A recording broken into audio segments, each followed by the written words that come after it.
साथियों, आरक्षण का जाति के आधार पर मिलता है, आरक्षण क्षेत्र के आधार पर भी मिलता है।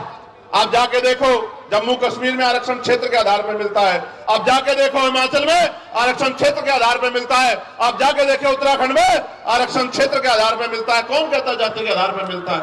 आरक्षण उनको मिलता है जो पीछे रह गए हैं, जिनका प्रतित्व कम है।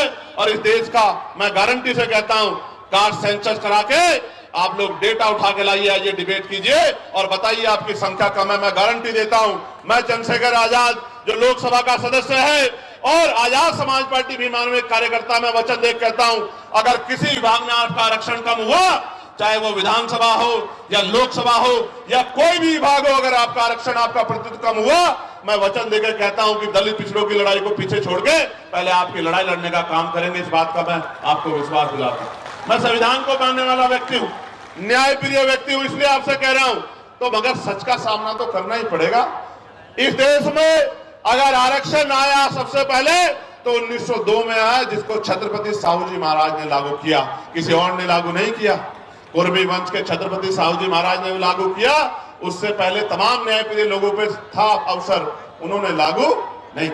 इस देश में अगर वोटिंग राइट मिला, इस देश के बहुसंख्यक लोगों को, बालिग लोगों को वैश्विक मताधिकार मिला, सार्वभौमिक मताधिकार मिला, इसका श्रेय अगर किसी को जाता है तो वो बाबा साहब अम्बेडकर को जाता है।